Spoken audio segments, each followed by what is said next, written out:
Futures and options on futures trading involve substantial risk and is not a suitable investment for all types of investors. Past results are not necessarily indicative of future results. When I use the word I in this video, it refers to what I teach in my charting course or what I author in my twice daily oral and written updates. Prices shown on charts and quote boards are in real time and take into account all known activity up to this point in time. And if you'd like to read more of this disclaimer, simply hit the pause key on your video player. Good afternoon. Ira Epstein of Linn & Associates with your financial market update for this Wednesday, and we're at the 2nd of August, 2017, getting on to 3:40 p.m. Central Daylight Time. Now, it's an interesting end to the market as the market came back, and we're going to have good closes in 3 of the indices, but the Russell, the weak sister. At the same time, while the gold market is down $7, it's really going to finish closer to $12.77 than here, but that means you'll probably be down tonight as the market makes up wherever the price is trading right now. And in the dollar index, a nice bounce off those lows, but not ringing the bell. The market still did not close higher on the day, and the euro currency got up to nearly the 119.5 zone. Pretty powerful stuff that's going on. Now, where we're at in reality has to do a little bit with interest rates, which are flat as can be. And I think what you're getting in right now is people getting ready for Friday's economic data that comes out in the non-farm payroll. And that's what they're going to look to see. They're going to see the amount of jobs that are added. Is it a 200,000 numbers, 190s, unemployment? Did it fall back to 4.3%? But it's that word they're all going to look for, wage inflation. Is anything showing itself there? That's going to be important. After hours here, Tesla's earnings came out, and that kicked the stock up about 4.5%. Don't know where it'll finish, but it certainly went wild on it as their loss was cut and their revenues were up. Now, in the NASDAQ, as you can see, this market has come up here on an up thrust, and it's just sort of drifting as the market's hanging right there. Not much of a retreat on the market at all. And when we look at the chart action today, we're having an outside day to the upside. So until today's low is taken out, I think you can be more on the friendly side of this market and thinking, well, maybe what we've done now is established higher lows, higher highs, right back to the uptrend from that correction. We're over the 18-day average, and you tell me, what number did this market pull back to? Now, here you are.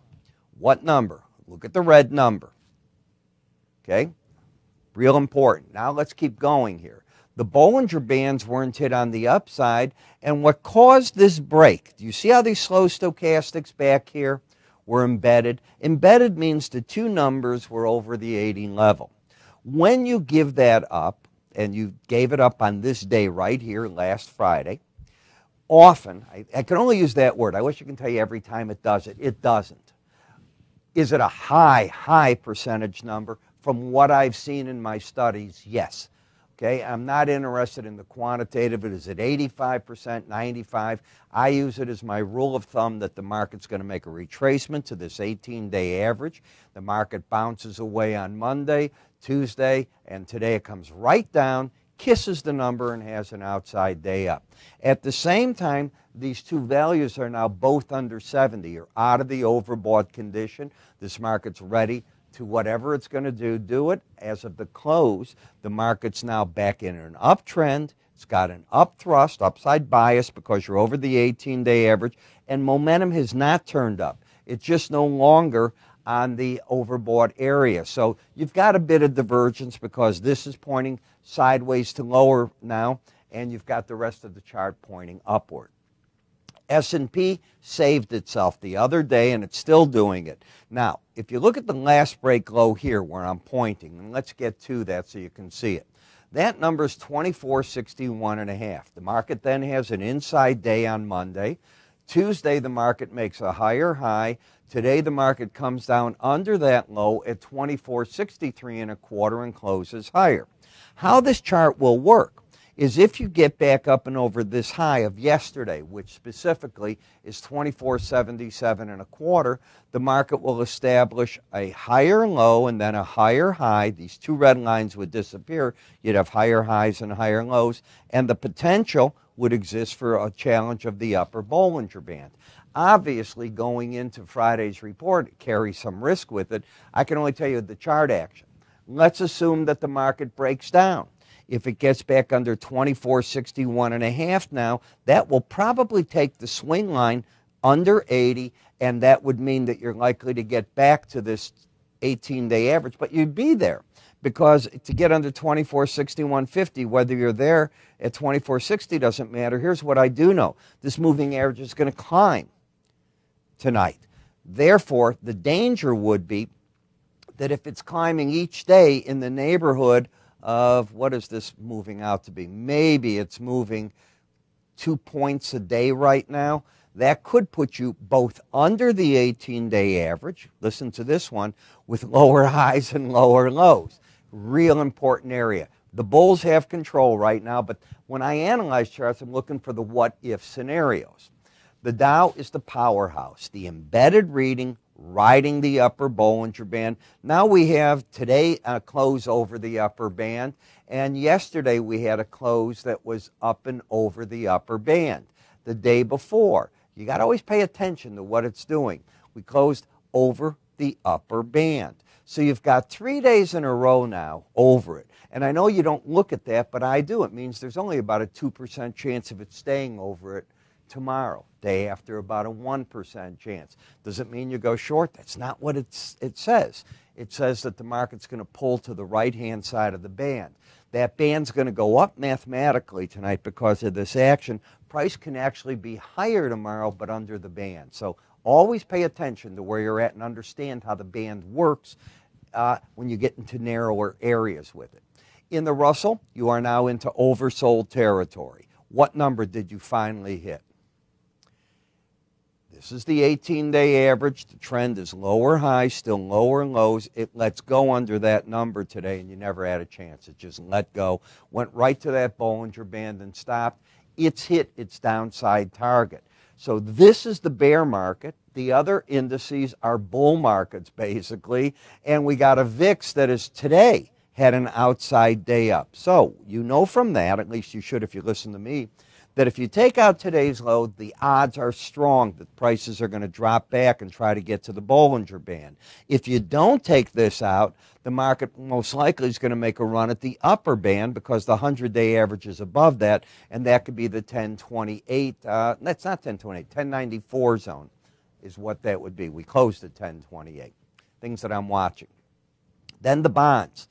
I don't see why anyone would want to trade the bonds or notes right now in front of Friday's data.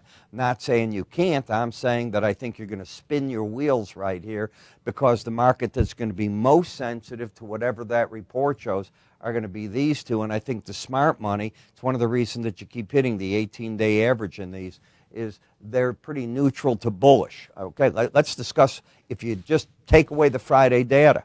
Higher lows, higher highs, bullish. Over the 18-day average, bullish. Momentum up, bullish. So until the market takes out this 152.9 level, you still have that upper Bollinger Band as a target.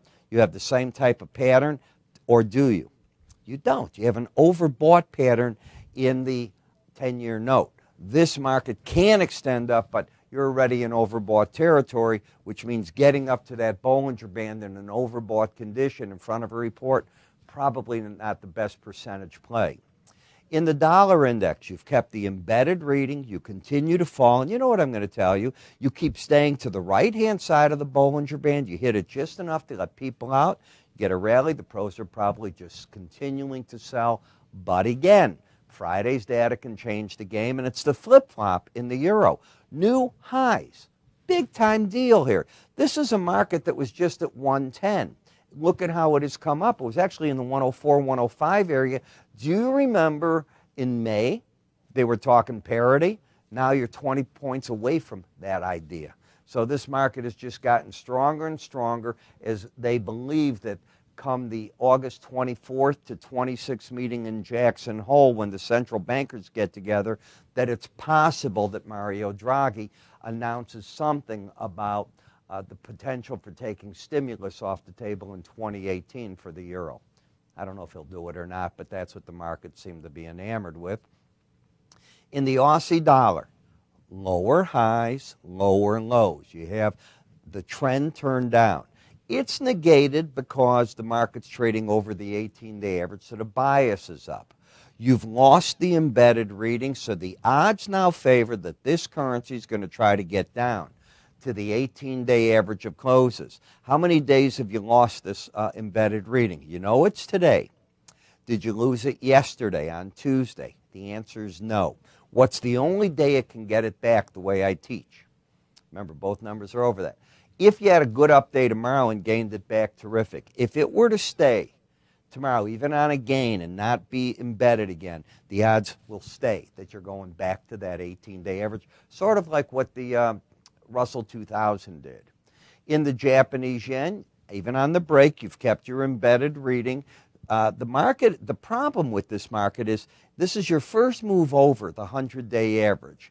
Often, after you've been under it for a while, like you've been here, you spin around that number for a bit. That could be what this market wants to do, but as long as the embedded reading stays in place, I think you have to have your bullish bias. In the slow stochastics of the crude oil market, the market managed to rescue itself today. You've got both numbers over 80 today. Both numbers were over that yesterday and the day before and day before. So until the red line gets under 80, I'm not looking for much to happen.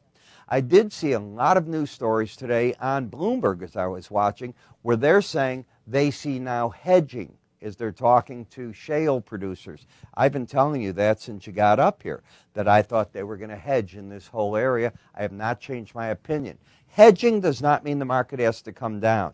It means that they can make enough money to lock it in, to go to a bank, get cash that they need in order to do the drilling, get everything going. Very important to their business. Actually, they'd want to lose on these hedges, hoping the market goes up more, and they could put out more hedges and produce at a higher number for a profit for themselves. So, got to understand what hedging is, and hedging does not mean the market has to come down. Gasoline, still very much in the bullish stance here. I'll pay attention to the embedded reading until it's lost. You stay with that. Nat gas, too bearish. Oversold, hit the lower Bollinger Band, trying to bounce away from it. I have no love for this market, but when you're that oversold, got to be careful. I don't like to put out new positions if I'm a trader in oversold conditions or overbought conditions for that matter. The trend is down. Resistance, if you had a hard rally, could come back at 298, and you negate the downtrend if you were to take out 302.5. You're nowhere near embedding, so it's just an oversold market. I have written, past tense, completed my gold report. My paid subscribers will get it first. They will get it tonight. After that, other traders will get it as we dole it out to people. I think you'll find it nice reading. It's all about short-term trading. Let's see where the market goes. I'm Ira Epstein. You have a good day, and I will talk to you all tomorrow. Take care now.